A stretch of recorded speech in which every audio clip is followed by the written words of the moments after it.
मातापिताधिपतयस्तनया विभूतिः सर्वं यदेव नियमेन मदन्वयानाम् आद्यस्य नः कुलपतेर्वकुलाभिरामं श्रीमत्तदङ्घ्रियुगलं प्रणमामि मूर्ध्ना भूतं सरश्च महदाह्वयभट्टनाथ श्रीभक्तिसारकुलशेखरयोगिवाहान् भट्टाङ्घ्रिरेणुपरकालयतीन्द्रमिश्रान् श्रीमत्पराङ्कुशमुनिं प्रणतोऽस्मि नित्यम्।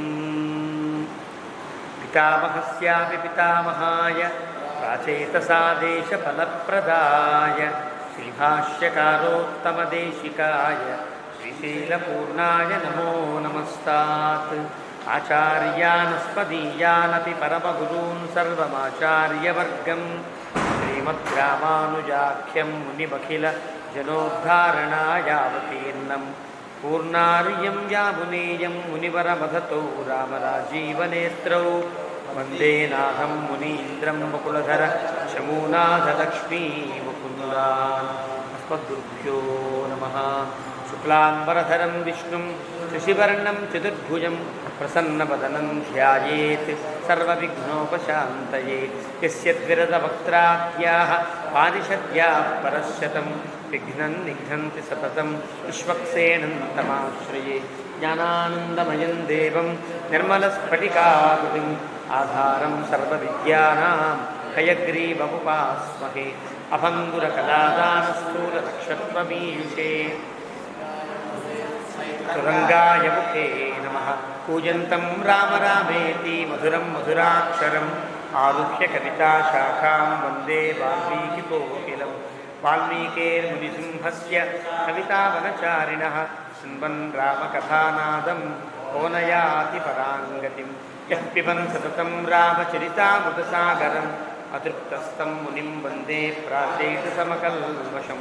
भोष्पदीकृतवाराशिं वशकीकृतराक्षसं रामायणमहामालारत्नं वन्दे निलात्मजम्। अञ्जनानन्दनं वीरं जानकीशोकनाशनं कपीशमक्षहन्तारं वन्दे लङ्काभयङ्करम्। आविशीकृतमार्ताण्डं गोष्पदीकृतसागरं तृणीकृतदृशग्रीवम् आञ्जनेयं नमाम्यहम्। मनोजवं मारुततुल्यवेगं जितेन्द्रियं बुद्धिमतां वरिष्ठं पातात्मजं वानरयूथमुख्यं श्रीरामदूतं शिरसा नमामि। उल्लङ्घ्य सिन्धोः सलिलं सलीलं यशोकवह्निं जनकात्मजायाः आदाय तेनैव ददाह लङ्कां नमामि तं प्राञ्जलिराञ्जनेयम्।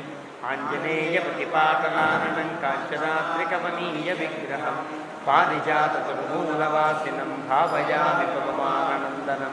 यत्र यत्र रघुनाथकीर्तनं तत्र तत्र कृतमस्तकाञ्जलिं बाष्पवारि परिपूर्णलोचनं मारुतिं नमत राक्षसान्तकं।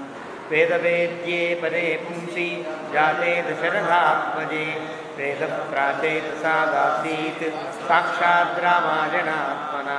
चरितं रघुनाथस्य शतकोटिप्रविस्तरम् एकैकमक्षरं प्रोक्तं महापातकनाशनं। शृण्वन् रामायणं भक्त्या यः पादं पदमेव वा स याति ब्रह्मणः स्थानं ब्रह्मणा पूज्यते सदा। वाल्मीकिगिरिसम्भूता रामसागरगामिनी पुनाति भुवनं पुण्या रामायणमहानदी। श्लोकसारसमाकीर्णं सर्गकल्लोलसङ्कुलं काण्डग्राहमहामीनं वन्दे रामायणार्णवम्। यः कर्णाञ्जलिसम्पुटैरहरः सम्यक् पिबत्यादरात् वाल्मीकेर्वदनारविन्दगलितं रामायणाख्यं मधु। जन्मव्याधिजराविपत्तिमरणैः अत्यन्तसोपद्रवं संसारं स विहाय गच्छति पुमान् विष्णोः पदं शाश्वतं। तदुपगतसमाससन्धियोगं सममधुरोपनतार्थवाक्यबद्धं रघुवरचरितं मुनिप्रणीतं दशशिरसश्च वधन्निशामयध्वं। श्रीराघवं दशरथात्मजमप्रमेयं सीतापतिं रघुकुलान्वयरत्नदीपम् आजानुबाहुमरविन्ददलायताक्षं रामं निशाचरविनाशकरं नमामि। वैदेहीसहितं सुरद्रुमतले हैवे महामण्डपे मध्ये पुष्पकमासने मणिमये वीरासने सुस्थितं। అగ్రే వాచయతి ప్రభంజనసుతే తత్వం మునిభ్యః పరం వ్యాఖ్యాంతం భరతాదిభిః పరివృతం రామం భజే శ్యామలం వామాంకశ్చిదజానకిం పరిరసత్కోదండదండం కరే చక్రంచోర్ధ్వకరేణ బాహుయుగళే శంఖం శరం దక్షిణే బిభ్రాణం జలజాతపత్రనయనం భద్రాద్రిమూర్ధ్ని స్థితం కేయూరాదివిభూషితం రఘుపతిం సౌమిత్రియుక్తం భజే ఆపదాముపహర్తారం దాతారం సర్వసంపదాం లోకాభిరామం శ్రీరామం భూయో భూయో నమామ్యహం తపస్వాధ్యాయనిరతం నారదం పరిపప్రచ్ఛ వాల్మీకిం మునిపుంగవం ధర్మాత్మా సత్యసంధశ్చ రామోదాశరథిర్యది పౌరుషేషా ప్రతిద్వంద్వః శరైరం జగిరావణిం సకృదేవ ప్రపన్నాయ తవాస్మీతి చ యాచతే అభయం సర్వభూతేభ్యో దదామ్యేతద్వ్రతం మమ ధ్యాయే భద్రాద్రివైకుంఠరామం సీతారమాన్వితం శంఖచక్రధనుర్బాణధరం సౌమిత్రిసేవితం శ్రీరామాయ నమః శ్రీమతే రామానుజాయ నమః.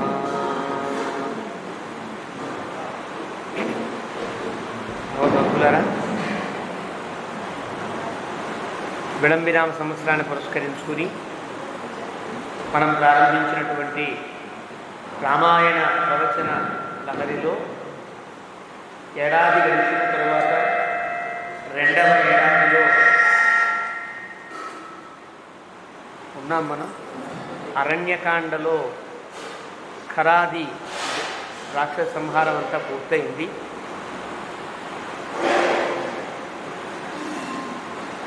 తరువాత అకంపనుని ద్వారా రావణాసురుడికి ఈ వార్త తెలిసింది. కానీ మారీచుడిని కలిశాడు. కలిసిన తరువాత మారీచుని ద్వారా ఏదో మాయోపాయం పన్నాలనుకుంటే మారీచుడు తప్పు, రాముడి దగ్గర ఇలాంటి ఆటలు సాగవు అని చెప్పి పంపించేశాడు. బుద్ధి కాస్త కుదుట పడింది అనుకుని ఇలా చెప్పాడు మారీచుడు, ఇలా వదిలేద్దాం అనుకుంటున్నాను అని అంటే పాప అమాత్యులు కూడా అదే మాట చెప్తున్నారు. వాల్మీకి చెప్పలేదు కానీ అక్కడ సమావేశం అట్లాంటి అమాత్యులు కూడా అనవసరం కదా, ఆడవాళ్ళని ఇబ్బంది పెట్టడం, ఆడవాళ్ళని ఎత్తుకోవడం ఇప్పటికే చాలా దుర్మార్గాలు చేసావు, నువ్వు చాలామందిని ఎత్తుకొచ్చిన వాడివి, కాబట్టి ఎప్పుడు కూడా ఇలాంటి పనులు చేయొద్దనే ఒక సమావేశం జరుగుతుంది. శూర్పణఖ అక్కడ బయలుదేరి వచ్చే శూర్పణఖ రావణాసురుని ఎలాంటి రావణాసురుని చూచిందో మనకి వాల్మీకి చెప్పాడు. ఎందుకు అంత చెప్పాడంటే ఇప్పటిదాకా తాను కష్టపడి ముక్కు చెవులు కోయించుకుంది, పెద్ద యుద్ధం జరిగింది, పెద్ద టెన్షను, 14,000 మంది పోయారు తన కళ్ళ ముందు, పరిగెత్తుకుంటూ కింద మీద పడుతూ వచ్చింది. ఇంత కష్టపడి తాను వస్తే చెల్లెలు కదా, తను ఇంటి ఆడపడుచు కదా, వాడేమో సుఖంగా కూర్చున్నాడు. రావణాసుడు ఎదుర్కొంటే సుఖంగా కూర్చున్నాడు.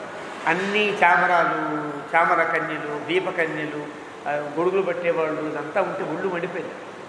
ఆవిడికి ఒళ్ళు మండడం కోసం వాల్మీకి అంత వర్ణించింది. ఇలా ఉన్నాడు.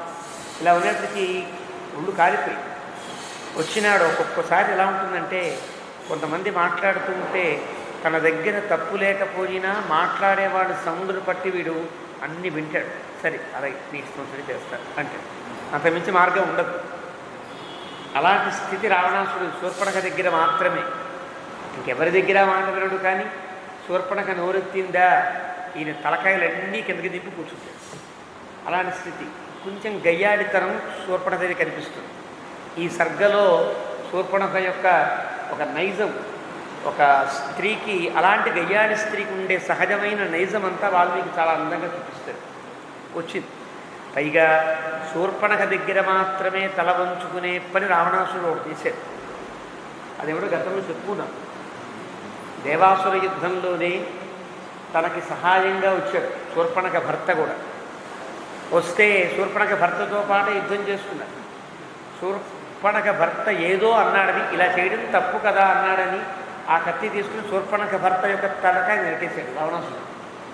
సొంత చెల్లెలి యొక్క శిరస్సు, భర్త యొక్క శిరస్సు నరికినవాడు కదా. సాధారణంగా లోకంలో తెలుగులో సామెతం, దాయాది సావగోరు బాబమరిది బ్రతుకగోరు అని సామెత. దాయాది ఎప్పుడు కూడా వీడు ఎప్పుడు పోతాడా, వీడి ఐశ్వర్యం నాకు వస్తుంది కదా అని కోరుకుంటాడు. కానీ బావమరిది మా బావ బాగుండాలని కోరుకుంటాడు. ఎందువల్ల? తన భార్య, తన చెల్లెల యొక్క ఆడపడుచు కదా, తన చెల్లెల యొక్క సౌభాగ్యం నిలబడాలి. అలాంటి స్థితి కూడా లేనివాడు ఈ రావణుడు కదా. పెద్ద తప్పిదం చేశాడు. ఆ తప్పిదం కోసమని శూర్పణఖ ఎప్పుడు కనిపించినా తప్పు చేసిన వాడినాక తనకే ఉంచుకుంటాడు. అదే స్థితి ఇక్కడ కనిపిస్తోంది. అథ 33 సర్గ. శూర్పణఖ వచ్చింది, చూస్తే ఒళ్ళు మండిపోయినంత పని అయ్యి తిడుతోంది. దీనికి ప్రారంభంలోనే వ్యాఖ్యాత గోవిందరాజస్వామి ఒక ధ్యాన శ్లోకాన్ని చెప్తారు. ధ్యాన శ్లోకం కూడా 45వ సర్గ దాకా అది మనకు అనుస్యూతంగా వస్తుంది.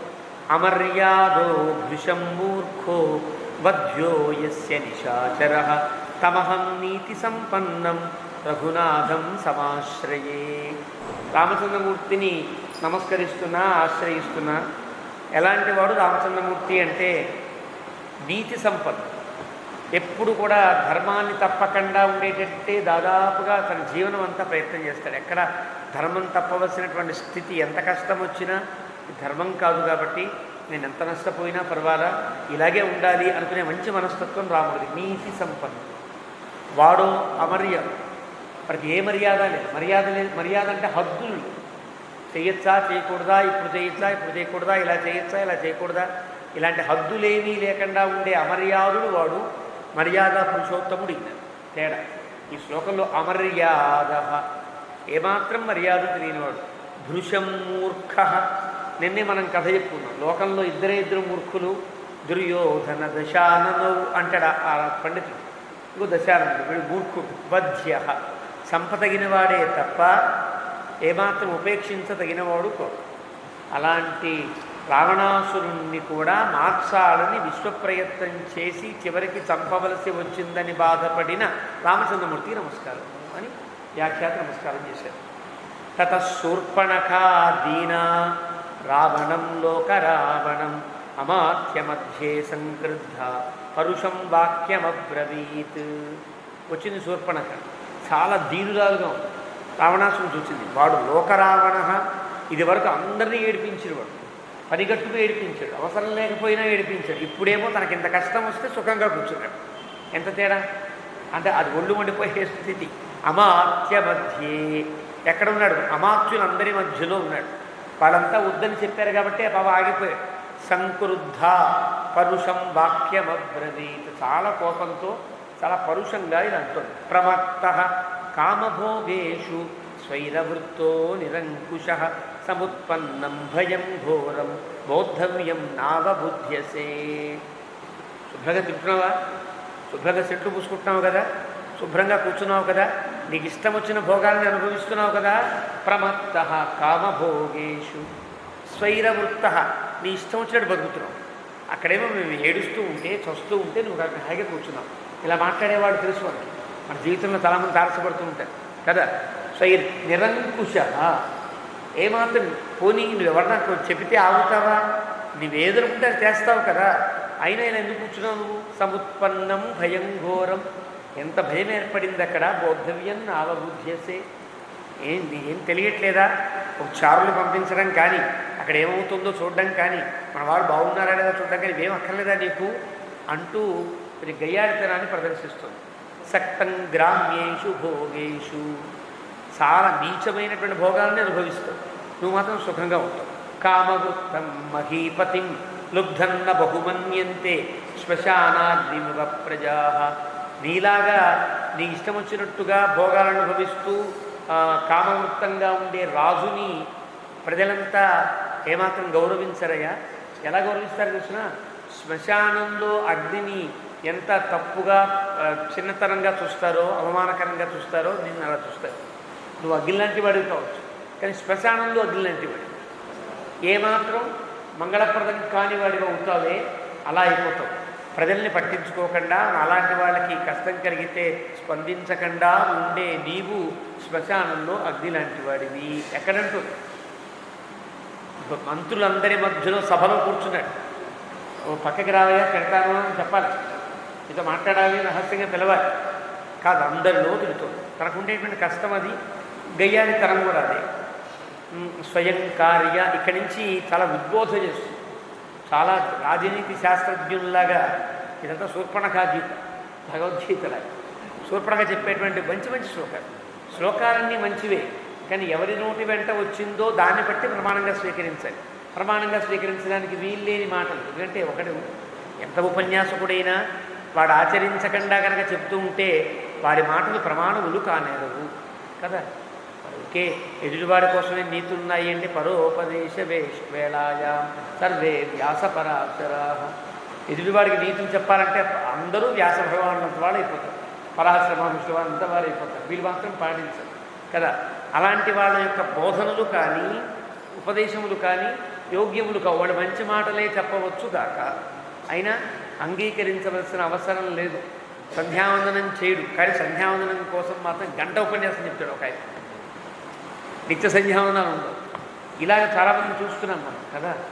అలా ఉంటారే, అలాంటి బోధ శూర్పణఖది కూడా చాలా మంచి మాటలే చెప్తూ శ్లోకాలు చూడండి. స్వయం కార్యాణి యత్కాలే నానుతిష్ఠతి పార్థివ సతు వై సహరాజ్యేన కైశ్చ కార్యైర్వినశ్యతి. సరైన సమయంలో సరైన పని చేయకుండా ఖాళీగా చేతులు గిల్లుకుంటూ కూర్చునే రాజు వాడు నశిస్తాడు. వాడి వల్ల రాజ్యం నశిస్తుంది. వాడు ఇంతకుముందు చేసిన మంచి మంచి పనులన్నీ కూడా నశించిపోతాయిరా. ఆ మాత్రం నీకు తెలియదా? అయుక్తచారం దుర్దర్శం అస్వాధీనం నరాధిపం వర్జయంతి నరాదూరాత్ నదీ పంకమివ ద్విపాః. ఒక నదిలోకి వెడతాయి ఏనుగులు ఎక్కడ పడితే అక్కడ నదిలో దిగవు. ఏనుగు ఒక రేవు చూసుకుంటాయి. బురద ఉందా ఇష్టం ఉండదు. బురద ఉంటే అస్సలు ఆ రేవు దగ్గరికి వెళ్ళవు. అందుకనే ఏనుగులు దిగే రేవులని రేవులు ప్రత్యేకంగా ఉంటాయి. మనుషులంతా దిగిన అలాగా ఒక బురదగా ఉండే రేవులోకి ఏనుగు ఎట్లా అయితే దిగదో అదే విధంగా నిన్ను ప్రజలంతా కూడా విసర్జించేస్తారు, విడిచిపెట్టేస్తారు. ఆ రేవుని విడిచిపెట్టినట్టుగా ఏనుగులు నిన్ను విడిచిపెడతారు. ఎలాగ? ఎందువల్ల? అయుక్తచారం. నువ్వు చారుల్ని పెట్టాలి, వాళ్ళందరినీ తిప్పాలి, వాడికి ఎవరికైనా కష్టాలు ఉన్నాయా లేవా పరిశీలించాలి, ఓ నిఘా పెట్టాలి, రిపోర్ట్లు తెచ్చుకోవాలి, చూడాలి, ఎవరికి ఏ కష్టం ఉందో బేరీజు వేసుకుని ఎవరికి ఏ కష్టం ముందు తీర్చాలో పథకం తెచ్చుకుని చేయాలి. ఏ పని చేయకుండా కూర్చున్నావు. దుర్దర్శం. ఎవడన్నా ఒక కష్టం చెప్పుకోవడానికి వస్తే వాడు కనిపించకుండా ఎక్కడో కూర్చుంటే ఆ రాజు కూడా పనికి మాలిన రాజు. అస్వాధీనం. వాడి నిర్ణయం ఏది వాడి చేతిలో లేకుండా వాడి భార్య చేతిలోనో పక్కన ఉండే పిఏ చేతిలోనో పక్కన ఉండే సీసీ చేతిలోనో ఉంటే అస్వాధీనం. వాడు సరైన రాజు కాడు. నరాధిపం అయినప్పటికీ కూడా బురదగా ఉండే రేవుని ఏనుగులు విడిచిపెట్టినట్టుగా నిన్ను దూరం పెడతారా పెట్టరా అంది. ఎందువల్ల అందంటే అయుక్తచారం. నీ సమీపంలో నువ్వు పరిపాలించవలసిన జనస్థానంలో ఇంత గొడవ జరుగుతూ ఉంటే అసలు నీకు విషయం తెలిసిందా లేదా? పాపం ఏమి తెలియదు. అకంపన ఒకడు బతికున్నాడని, వాడు వచ్చాడని, వాడు చారుడని, వాడు చెప్పాడని, పాపం ఇదేదో ప్రయత్నం చేశాడని ఏమీ ముందు వెనకాల ఆలోచించకుండా తిట్టేస్తాడు. అదే గయ్యాడితనంలో ఉండే తమాషా. ఏ నరక్షంతి విషయం అస్వాధీనా నరాధిపాః తేన బుద్ధ్యా ప్రకాశంతే గిరయః సాగరే యథ. ఎవరైతే చారులను పెట్టుకోకుండా, అంటే గూఢచారులను నియమించుకోకుండా, రాజ్య పరిపాలనని పట్టించుకోకుండా వాడి బతుకు వాడు బతుకుతూ ఉంటాడో అలాంటి వాళ్ళు సముద్రంలో ఉండే పర్వతముల వలె పెరగరు, ఉపయోగం ఉండదు, వాళ్ళ వల్ల ప్రయోజనం లేదు. సముద్రంలో ఒక పర్వతాలు ఉన్నాయి ఈ మధ్య కూడా పేపర్లలో వాటిలో వేశారు ఫోటోలు. సరే, మైనాకుడు వృత్తాంతం మనకు సుందరకాండలో రాబోతోంది. మన సముద్రంలో ఉండే ఒక పర్వతం కూడా. ఆ పర్వతాల వల్ల సముద్రంలో ఉండే మామూలుగా ఉండే పర్వతాలు పెరుగుతూ ఉంటాయి, తెలియని స్థితిలో పెరుగుతాయని ఈనాటి ఆధునిక విజ్ఞానం కూడా అంగీకరించి పర్వతాలు పెరుగుతున్నాయి అని. అలా పెరుగుతాయి. ఆ పెరిగే పర్వతము ఈ భూమిని మోస్తూ పెరుగుతుంది. భూమి మీద పర్వతం ఉన్నప్పటికీ కూడా పర్వతాన్ని భూమి మొయ్యట్లా, భూమినే పర్వతం మోస్తుంది. అది తమాషా. మీకు ఉదాహరణకి మన చిత్రకూట మండపంలో గతంలో చెప్పుకున్నాం. స్లాబు పైన భీములు ఉన్నాయి. ఆ భీమ్సే స్లాబును మోస్తున్నాయి. కానీ స్లాబు పైన భీమ్స్ అంటే భీమ్స్ ఇలా పట్టి ఉంటాయి. భూమిని మన వేళ్లతో పట్టుకుని భూమిని పట్టుకుని చెట్టంతా ఉన్నట్టుగా అంత పెద్ద చెట్టు ఉంది, సుమారు 5-6 కిలోమీటర్ల దూరం వైశాల్యం కలిగినటువంటి పిల్లల మర్రి లాంటి చెట్లు కూడా ఉన్నాయి కదా. అలాంటి చెట్లు కూడా దేని మీద ఆధారపడ్డాయి? వేళ్ల మీద ఆధారపడ్డాయి. ఆ వేళ్ళు ఏం చేస్తున్నాయి? భూమిని పట్టుకుంటాయి. అలాగా పర్వతములు భూమిని మోస్తున్నాయి, పర్వతాలని భూమి మోయట్లా. ఇది ఇంజనీరింగ్ ప్రకారంగా కూడా అందమైనటువంటి ఒక అంశం. అలాంటి ఆ పర్వతముల వల్ల భూమి ప్రయోజనం కూడా ఉండదు. సముద్రంలో ఉండే పర్వతాలు పెరగవు, ఆ భూమిని మొయ్యవు, ఉడికే బరువుగా ఉంటాయి. అలా నువ్వు కూడా ఉత్త బరువైన రాజు అవుతావు అని ఒక మంచి ఉదాహరణ. అరే ఎంత జ్ఞానం ఉందో చూడండి, అంత ఉదాహరణ చెప్పి. ఆత్మవద్భి విగృహ్యత్వం దేవగంధర్వదానవై అయుక్తచారస్య ఫలః కథం రాజా భవిష్యసి. నువ్వు రాజు ఎలా అవుతావురా అని సభ రావణాసుడు. అది ఒక్క తలకాయ కాదు, 10 తలకాయ, 3 లోకాలకి అధిపతి, పైగా సభలో ఉన్నాడు. అలా మాట్లాడకూడదని ఇంగితం లేకుండా నువ్వు రాజు ఎలా అవుతావురా? అయుక్తచార, ఒక్క చారుని కూడా పెట్టుకోలేదు ఇప్పటిదాకా. నాకు వచ్చిన కష్టం నీకు ఇప్పుడు తెలియదు. సుమారు 10 రోజుల క్రితం నా ముక్కు చెవులు కోస్తే ప్రధానికి వార్త వచ్చిందా? వచ్చావా? పలకరించావా? అమ్మ ఎలా ఉంది? ముక్కు బాగుందా లేదా? చెవు బాగుందా లేదా? ఆపరేషన్ చేయించాలా వద్దా? ఏమో అడగద్దు. ఏమన్నా అడిగావా? ఏమీ అడగల. అయుక్తచార ఆత్మవద్భి. నువ్వు ఎలా ఉన్నావంటే దేవగంధర్వ దానవులందరితో దెబ్బలాట పెట్టుకున్నావు. దేవతలతోనే కాదు, గంధర్వులని కొట్టాడు, యక్షులని కొట్టాడు, చివరికి బాలరాక్షసుని కూడా చాలామందిని కొట్టాడు. అందరితో దెబ్బలాట పెట్టుకుని ఉన్న నువ్వు సుఖంగా కూర్చున్నావంటే వాళ్ళు ఏ సమయంలో మూకుమ్మడి దాడి చేస్తే ఏం చేస్తావు? నువ్వు రాజువేనా? అసలు నీకు చారులు ఉన్నారా? చక్షువులు ఉన్నాయా అంటూ మాట్లాడుతాడు. స్వంతు బాలస్వభావస్య బుద్ధిహీనశ్చ రాక్షస జ్ఞాతవ్యంతు నజానీషే కథం రాజా భవిష్యసి. నీకు ఇంకా పిల్లలు చేసిన పోలా, నీకు బుద్ధి పెరగల, ఏది తెలియాలో నీకేం తెలియట్లా, నువ్వు రాజు ఎలా అవుతావురా అని మళ్ళీ. ఏషాం చారశ్చ కోశశ్చ నయశ్చ జయతాంబర అస్వాధీనా నరేంద్రాణం ప్రాకృతైస్తే జనై సమాహ. ఏ రాజుకైతే గూఢచారులు సరిగ్గా ఉండరో, ఏ రాజుకైతే ఒక నిధి, ఒక కోశాగారం సరిగ్గా ఉండదో, ఏ రాజుకైతే నీతి ఉండదో ఆ రాజు సామాన్యమైన మనిషి కంటే హీనం కదరా. దీనికి ఏదో నీతి ఉన్నట్టుగా మాట్లాడి. యస్మాత్ పశ్యంతి దూరస్థాన్ సర్వానర్థాన్ నరాధిపాః చారేణ తస్మాదుచ్యంతే రాజానో దీర్ఘచక్షుషః. ఒక నిర్వచనాత్మకమైన శ్లోకం. రాజులందరికీ దీర్ఘచక్షువులు అని పేరు. పెద్ద పెద్ద పొడుగాటి కళ్ళు కలిగిన వాళ్ళు, అంటే ఇంతంత కళ్ళు ఉన్నాయని కాదు అర్థం. వాళ్ళ కళ్ళు గూఢచారు ఎక్కడ దాకా వెళ్ళి పరిశీలిస్తుంటే అక్కడ దాకా వాడు చూపునట్టే లెక్క కదా. అందువల్ల యస్మాత్ పశ్యంతి దూరస్థాన్, ఏ గూఢచారుల వల్ల అయితే దూరంగా ఉండే విషయాన్ని కూడా దగ్గరగా ఉండి చూసినట్టుగా చూస్తారో రాజులు, ప్రయోజనాలన్నీ తెలుసుకుంటారో, కాబట్టి కదా చారుల వల్ల కదా నీకు రాజులకి దీర్ఘచక్షువులని పేరు వచ్చింది. చారచక్షువులని దీర్ఘచక్షువులని పేరు రాజులకి. అలాంటి నువ్వు దీర్ఘచక్షువు కావు. అయుక్తచారం మన్యే త్వాం ప్రాకృతై సచివైర్వృతం స్వజనంతు జనస్థానం అతయ్యో నావబుధ్యసే. ఇప్పటిదాకా ఏ ఒక్క నిఘావాన్ని పట్ల, ఏ ఒక్క సిపాయిని పంపించరా.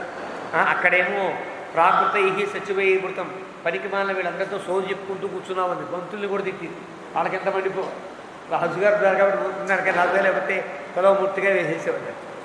ఈ పనికిమాల వాళ్ళంతా కబుర్లు చెప్తూ కూర్చున్నావా అని. అంటే అలాగే ఉంటుంది.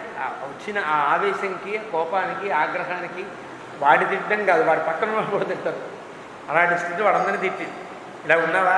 స్వజనంతు జనస్థానం, నీకుండే జనస్థానం అంతా నశించిపోయింది కదరా, నీకు అర్థం కావట్లేదా, తెలియట్లేదా?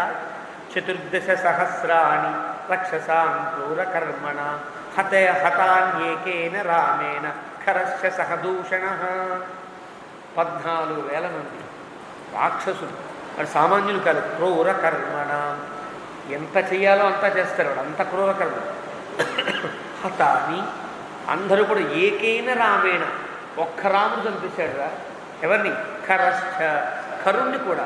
సహదూషణ, ఇప్పుడు దూషణ బతుకున్నాడు అనుకుంటావా? వాడు పోయాడు, అందరూ పోయారు. ఋషీణామభయం దత్తం, మన రాజ్యాన్ని ఆక్రమించడమే కాకుండా నీ సైన్యాన్ని చంపేయడమే కాకుండా నీ సేనాధిపతిని లేకుండా చేయడమే కాకుండా అక్కడ ఉండేవాడందరికీ అభయం ఇచ్చాడు రాముడు.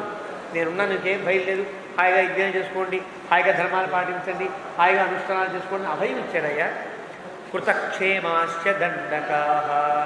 ఇప్పటిదాకా మహర్షులు ఎవరు రాలా, పొలోమంటూ వలస వచ్చినట్టుగా వచ్చేస్తున్నారు. ఆ మహర్షులు అంతా జనస్థానంలోకి వచ్చేస్తారు. అంతా కూడా మనదైపోయినప్పుడు రాజ్యంలోకి వచ్చేస్తారు కదా.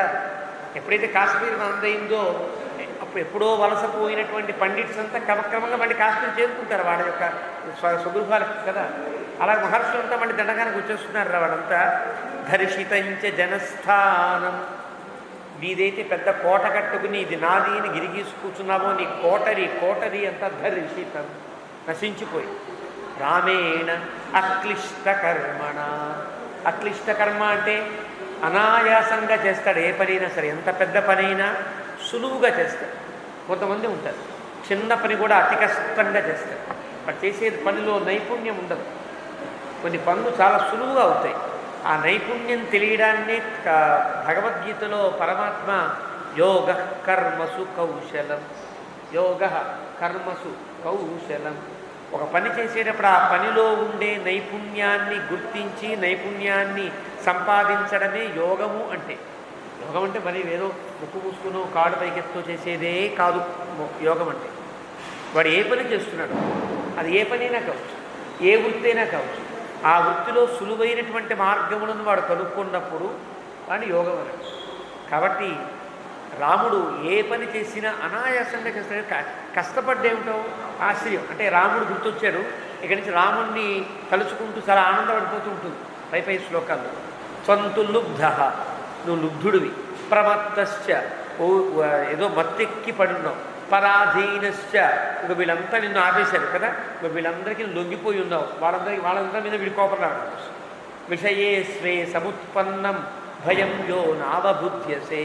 నీ ఇంట్లో నీ చెల్లెలింట్లో ఇంత ఉపద్రవం జరిగితే నీకేం తెలియట్లా.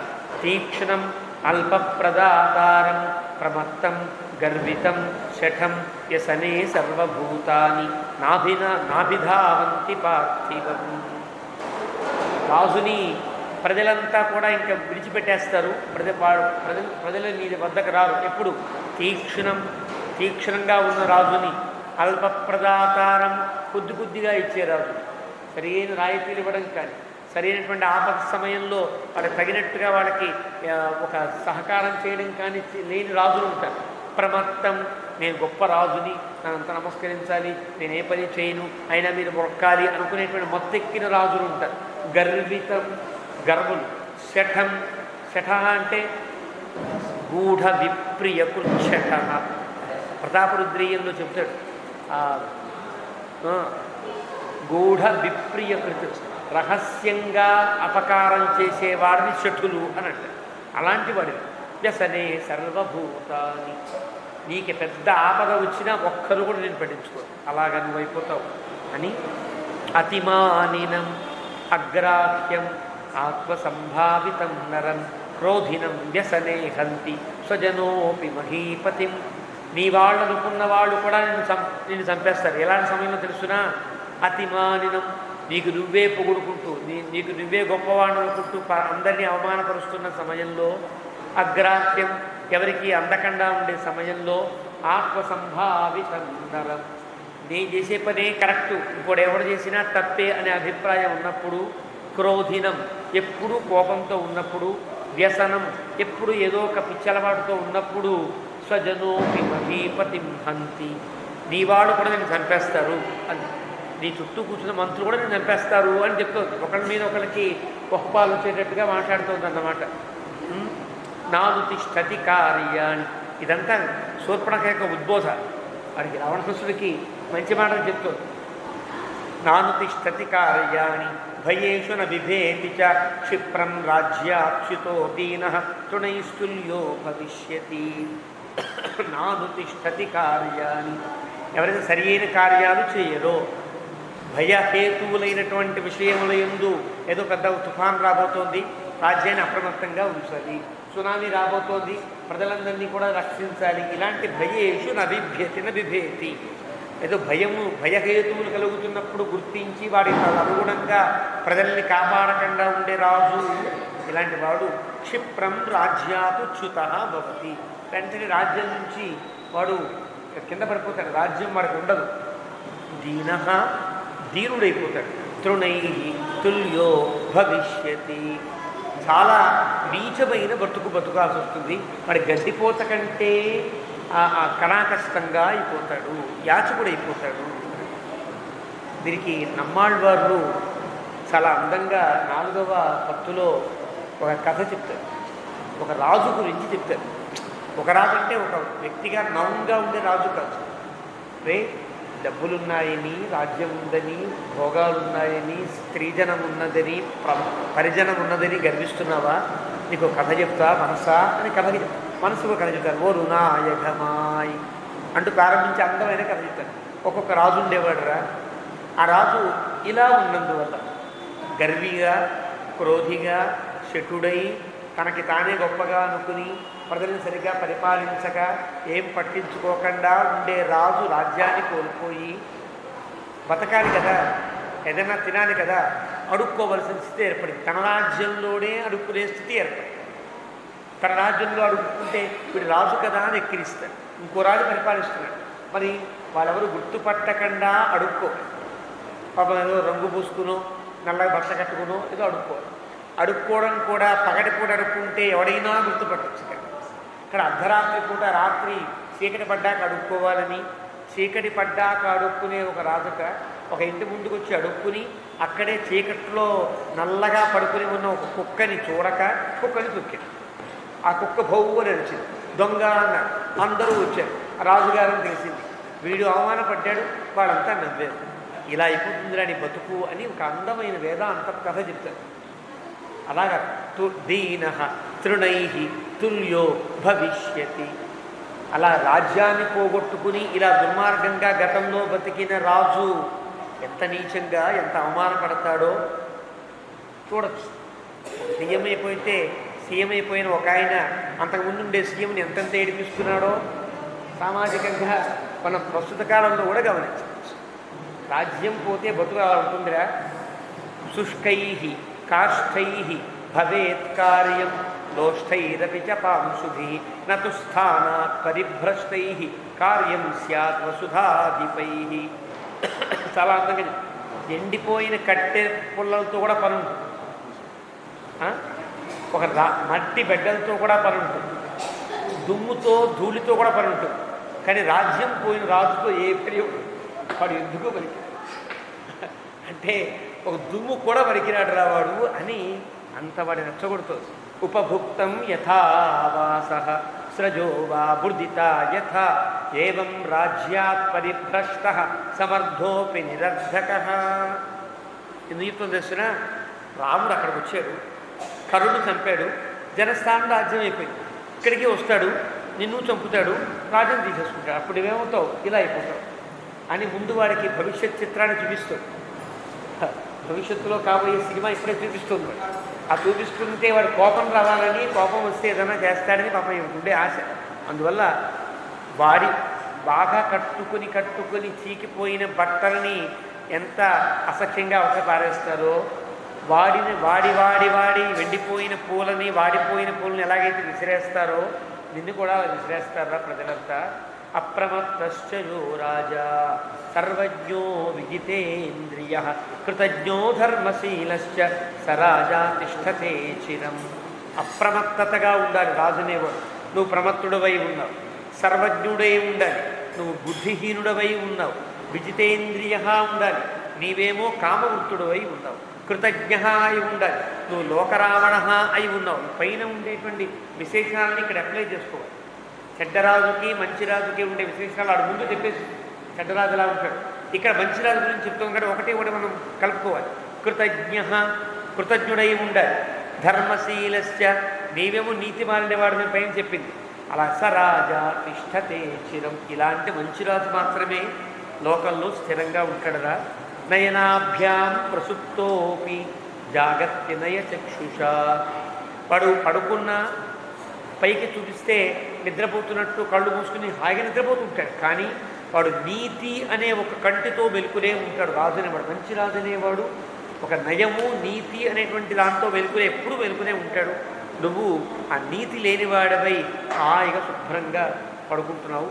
వ్యక్త క్రోధ ప్రసాదశ్చ, రాజుకి కోపం కలిగిన అనుగ్రహం కలిగిన ప్రదర్శించాలి, లోపల దాచుకోకూడదు. వాడి మీద కోపం కలిగితే తప్పు చేసావు శిక్ష అనుభవించు అనాలి తప్ప మంచి పని చేసావు అంటే మనసులో పెట్టుకుని రే వాడి సంగతి చూడండి రా అని పక్కకి వెళ్ళి చెప్తే వాడు సరైన రాజు కాదన్నమాట. వ్యక్త క్రోధ ప్రసాదశ్చ, వ్యక్తము కోపము వ్యక్తం చేయాలి, ప్రసాదము వ్యక్తం చేయాలి. తప్పు చేస్తే కోప్పడాలి. వాడు మంచివాడా తనవాడా పరాయివాడా చూడడానికి వీల్లేదు. రఘువంశంలో కాళిదాసు చెప్తాడు, చాలా అందమైనటువంటి శ్లోకం ప్రథమ సర్గలో వస్తుంది.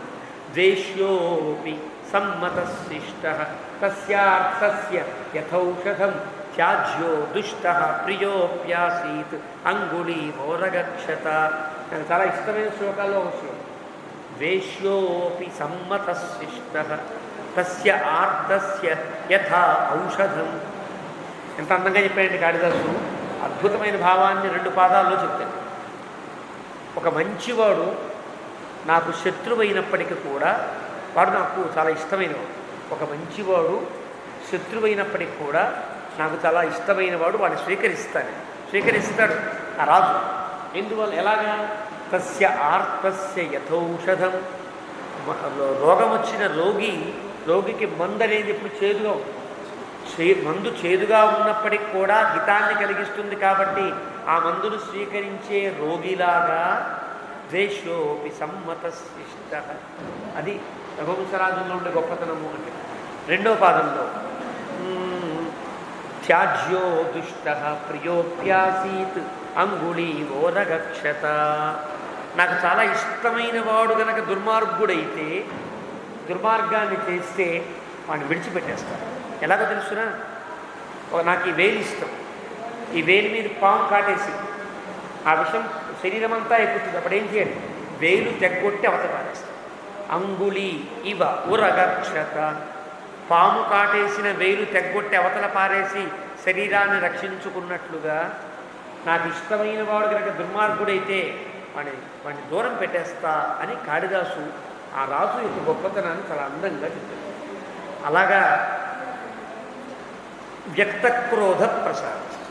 క్రోధము వ్యక్తంగా ఉండాలి, ప్రసాదము వ్యక్తంగా ఉండాలి. అలా ఉన్న రాజే స రాజా పూజ్యతే జనై. అలాంటి రాజునే జనులంతా ఇష్టపడతారు. ఇవన్నీ చాలా మంచి మాటలు కదా. సుమారుగా 20 శ్లోకాల దాకా చెప్పింది ఆవిడ. 20 శ్లోకాలు చాలా చెప్పుకోదగ్గ శ్లోకాలే, 18 శ్లోకాల దాకా. త్వంతు రావణ దుర్బుద్ధి. మరి ఇవన్నీ నీకు ఉన్నాయనుకుంటానేమో, నేను మంచివాడి గురించి చెప్పాను, నీ గురించి కాదు. ముందంతా తిట్టింది, చివరిలో పొగుడుతోంది నన్నే కావచ్చు అనుకుంటున్నాడేమో అనుకుని మళ్ళీ త్వంతు నీవైతే రావణ దుర్బుద్ధి, బుద్ధిహీనుడవి, అంతేకాదు దుష్టబుద్ధి కలిగిన వాడివి. గుణై ఏతై వివర్జిత. నేను చెప్పిన మంచి గుణాలు ఏమీ నీకు లేవు. ఓ చెల్లెలు యస్యతే అవిదిత చారై. ఇప్పటిదాకా చారుల వల్ల ఏ విషయము తెలుసుకోకుండా రక్షసాం సుమహాన్ వధ. మన వాళ్ళందరి చావుని కూడా నువ్వేమి పట్టించుకోకుండా హాయిగా కూర్చుని వాడితో ప్రహేళికలు ఆడుకుంటున్నాము, చెస్ ఆడుకుంటున్నాము, క్యారమ్ బోర్డు ఆడుకుంటున్నాము అంటే నువ్వేం రాజువిరా? పరాభమంత విషయేషు సంగతో నదేశకాల ప్రవిభాగతత్వవితు అయుక్త బుద్ధి గుణదోష నిశ్చయే విపన్న రాజ్యో నచిరాద్విపత్స్యసే.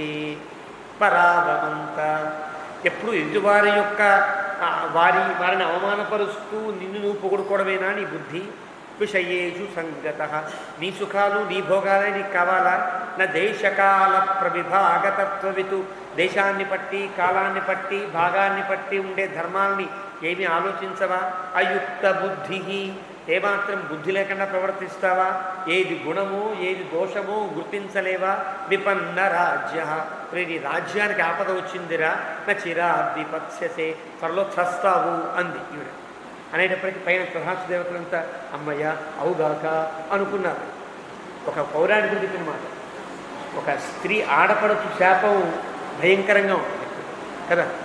ఆడపడుచులు కంట నీరు పట్టించరాకుండా చూసుకో. అందుకని ఆడపడుచు అంటే ఒక ఇంట్లో ఉండేటువంటి సోదరి ఎక్కడ కష్టం పడుతున్నా ముందుగా స్పందించవలసిన వాడు, స్పందించదగిన వారెవరు? అన్నదమ్ములు, తండ్రి తల్లి, వీళ్ళు. వాళ్ళకంటే అన్నదమ్ములు ముఖ్యంగా కదా. నువ్వు అలాంటి వాడివి, తొందరగా పోతావు అని శాపం పెట్టినట్టుగా మాట్లాడు.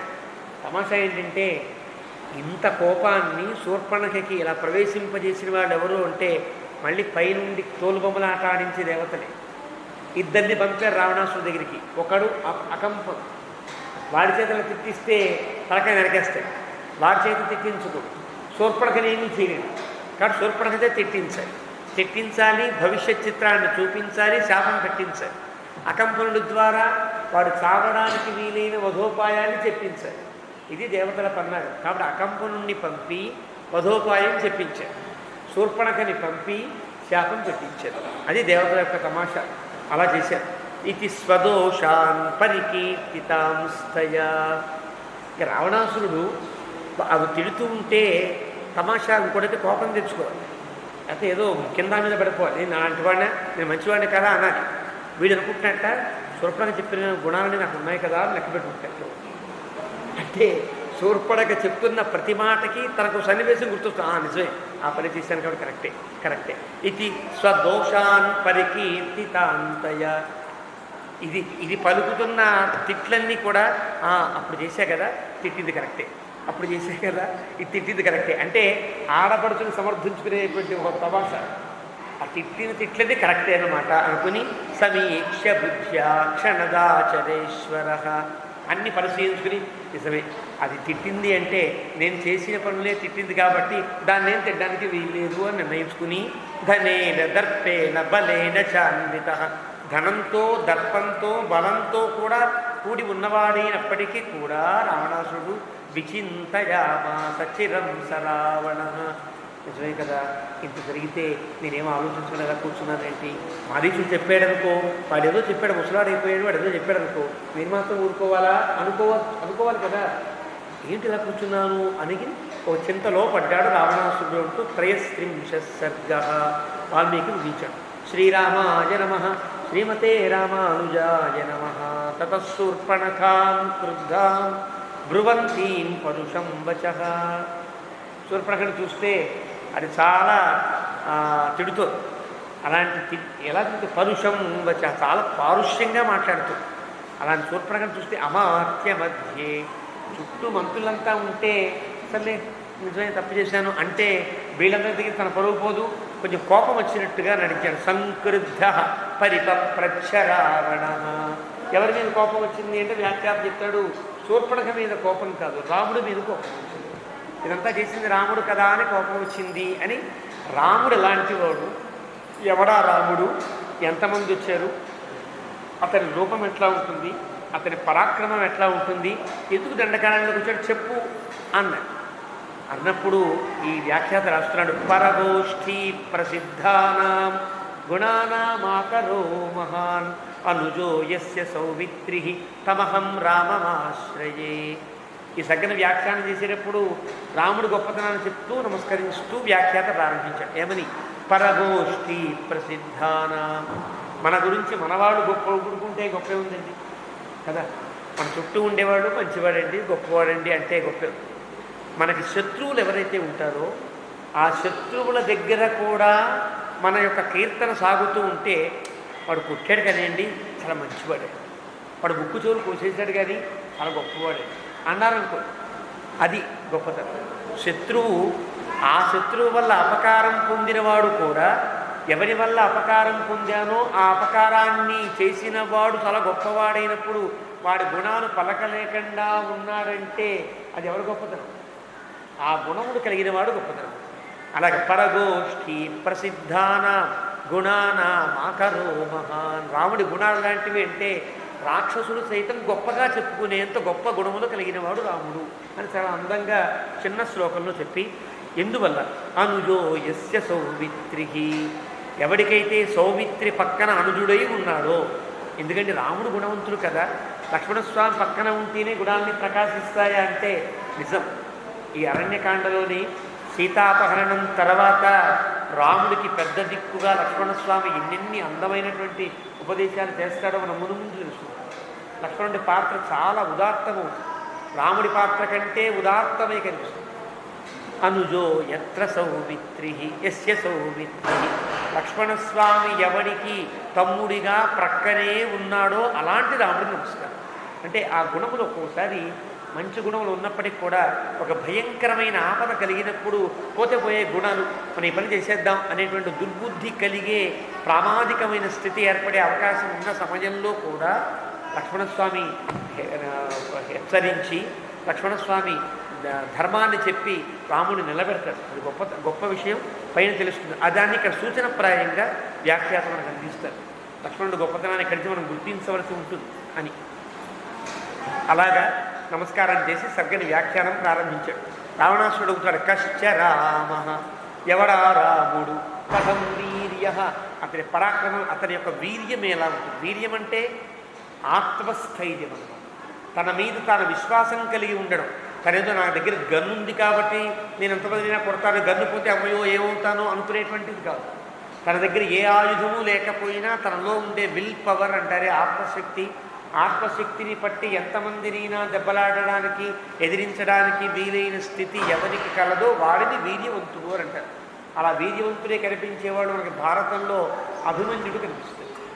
అభిమన్యుడు అతి వీర్యవాన్, చాలా గొప్ప వీర్యం. ఏమీ లేకపోయినా, తన దగ్గర రథం లేకపోయినా, సారథి లేకపోయినా, గుర్రములు లేకపోయినా, ఆయుధములు లేకపోయినా, కవచములు లేకపోయినా, చిన్నవాడైనా చుట్టూ కావాలని చంపడానికి వీలుగా అన్ని రకాల వైపు నుంచి పొడుస్తున్నా కూడా విరిగిపోయిన రథచక్రాన్ని తీసుకుని యుద్ధం చేసినంత వీర్యవంతుడు ఒక్క అభిమన్యుడు మనకు కనిపిస్తాడు భారతంలో. అలాంటి వాడు కదా రాముడు. కథం వీర్య, రాముడి యొక్క వీర్యం ఎట్లాంటిది. కిం రూప, ఎలా ఉంటాడు రాముడు. కిం పరాక్రమ, పరాక్రమం ఎట్లా ఉంటుంది. కిమర్థం దండకారణ్యం, దండకారణ్యంలోకి ఎందుకు వచ్చాడు ఈయన. ప్రవిష్ట సుదురాసదం, ఎవ్వరూ కూడా రాలేని, ఎవ్వరూ చేరలేని ప్రాంతానికి ఎందుకు చేరాడు, ఎలా చేరాడు అని అడిగారు. ఆయుధం కించరామస్య, అతని దగ్గర ఆయుధమేముంది. AK-47 ఉందా, పెద్ద గన్ను ఉందా, ఇంకో గన్ను ఉందా, బ్రెయిన్ గన్నా, ఇంకో గన్నా, ఏదో అడుగుతాం కదా. వాడి దగ్గర శత్రువు దగ్గర ఏముందో ముందు కనుక్కోవాలి. బాంబేలో ఒకసారి ఒక హోటల్లో పడి ఒక భయంకరంగా కషాయవాడు పడినప్పుడు అసలు వాడి దగ్గర ఆయుధములు ఎన్ని ఉన్నాయి, వాడి చేతిలో ఏముంది, చుట్టూ ఉన్నాయా అని ఎంత నిఘా పెట్టారో మనకి పత్రికల్లో చూశాం కదా. ఆయుధం కించరామస్య, రాముడి దగ్గర ఆయుధాలు ఏమున్నాయో కూడా అడుగుతున్నాడు. అంటే కొంచెం భయము, కొంచెం ఒక ఒక రకమైనటువంటి విచారణ రెండూ ఉన్నాయి రావణాసురుడికి. నిహత జైన రాక్షసాహ, అంతమందిని చంపాడంటే ఎన్ని ఆయుధాలు ఉండాలి, ఎంత వెనకాల ఎంత బలగం ఉండాలి, ఎంత దన్ను ఉండాలి, ఇది వాడికి కలిగిన ఆలోచన. ఖరశ్చ నిహత సంఖ్య, ఖరుడు.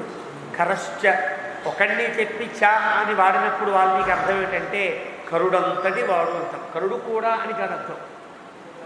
సాధారణంగా చకారం వాడాలి అంటే ఒకటి చెప్పి రెండో వాడిని చెప్తున్నప్పుడు సముచ్చయార్థకంగా చకారం వాడాలి. మొదటి వాడికే చకారం వాల్మీకి వాడాడంటే అర్థమేమి.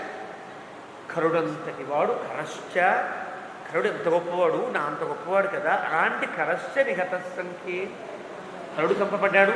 దూషణ త్రిశిరా తథ, దూషణుడు త్రిశిరస్సు కూడా పోయారా, త్రిశిరులు కూడా పోయారా. ఇత్యుక్త రాక్షసేంద్రేణ, ఇలా అడిగాడు. తన క్లుప్తంగా సూటిగా అడిగాడు. ఎవడా రాముడు, ఏమా పరాక్రమం, ఎలా ఉంటాడు, ఎందుకు వచ్చాడు, ఆయుధాలేమున్నాయి, అందరినీ ఎలా చంపాడు అని ప్రశ్న వేశాడు. ఇత్యుక్త రాక్షసేంద్రేణ, ఇలా రావణాసుడు అడిగేటప్పటికీ రాక్షసి క్రోధభూషిత, నీకు ఇప్పటిదాకా ఇవి కూడా తెలుసుకోలేదా నువ్వు, ఒక దుర్మ కూడా అనుకుంది మనసులో. క్రోధభూషిత, తెలియాలి కదా. రాముడు అనేవాడు ఎలా ఉంటాడో తెలియదు. ఇప్పుడు నేను మీకు రాముడి కథ అంతా చెప్తూ కూర్చోవాలా, రాముడు తాతల ముగ్గురు వాడి నలుగురు ఇలా చెప్తూ కూర్చోవాలా అని. క్రోధభూషిత, చాలా కోపం వచ్చింది. తతో రామం యథాతత్వం ఆఖ్యాతముపచక్రమే. తత అడు తర్వాత ఆ కోపం, తత అనే పదంకి అర్థం ఆ క్రోధం సన్నగిల్లుతున్న తర్వాత. ఎందుకలా అన్నాడంటే వ్యాఖ్యాత కోపం వచ్చినప్పుడు ఎలా చెప్తాం, ఆ దుర్మార్గుడు, ఆ దుష్టుడు రాముడు ఇలా చేశాడు అని చెప్పాలి. తత అనే పదం వాడినందువల్ల ఏమైందంటే క్రోధమూర్ఛిత, కోపము కలిగినటువంటి శూర్పణఖ యొక్క కోపం అంతా పోయి శాంతపడిపోయి రాముడి గురించి పొగడం ప్రారంభించింది. ఎందువల్ల? యథాతత్వం, రాముడిని ఉన్నవాడిని ఉన్నట్టుగా చూచింది, ఉన్నవాడిని ఉన్నట్టుగా చూచింది. ఉన్నవాడి యొక్క గుణములు ఉన్నట్టుగా చెప్పాలంటే ఒకసారి రాముడు అనుకోగానే మనసు మారిపోయింది, భలే అందంగా ప్రశాంతంగా అయిపోయింది. అబ్బా, దీర్ఘబాహు, ఎంత అందమైన చేతులు, ఎంత పొడుగాటి చేతులు, ఎంత ఆజానుబాహు అయిన విశాలాక్ష. రాముడు కళ ముందు కనిపిస్తున్నాడు. దగ్గర దాకా వెళ్ళింది కదా, దగ్గర దాకా వెళ్ళి నన్ను పెళ్లి చేసుకోవా అన్నదాకా చాలా దగ్గరికి వెళ్ళింది. కొంచెం ఉంటే ముట్టుకునేదేమో కూడా, అంత దగ్గర వెళ్ళిన విశాల, ఎంత పెద్ద, ఎంత బాగున్నాయి అంటే ఒక్కసారి ఒక మైకంలో పడి మాట్లాడుతాడు. ఎంత కోపం రావాలి దీనికి? రావణాసుడు అయినప్పుడు క్రోధమూర్ఛిత అంటాడు. క్రోధిత, క్రుద్ధ కాదు, క్రోధమూర్ఛిత అంటే క్రోధము చేత ఒళ్ళు మరిచిపోయేంత. మూర్ఛిత అంటే క్రోధము చేత ఒళ్ళు మరిచిపో, ఏం చేస్తున్నామో తెలియకపోవడం. ఒకసారి కోపం వస్తుంది అనుకోండి, ఆ కోపంలో దీన్ని పెట్టి కొడితే వాడు దెబ్బ తగులుతుంది అని కొడతారు ఒక వస్తువుతో.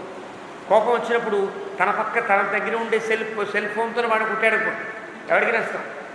తనకైనా. అంటే ఒళ్ళు మరచిన కోపం అంటే క్రోధమూర్ఛిత అంటే అర్థం. అలాగే ఒళ్ళు మరచిన కోపం వచ్చినటువంటి శూర్పణఖ కూడా ఒక్కసారి రాముణ్ణి గురించి చెప్పమన్నావు కదా, రాముడు అనగానే అయిపోయింది. దీర్ఘబాహు విశాలాక్ష క్షీరకృష్ణాజినాంబర అంటే ఒళ్ళంతా కనిపిస్తుంది.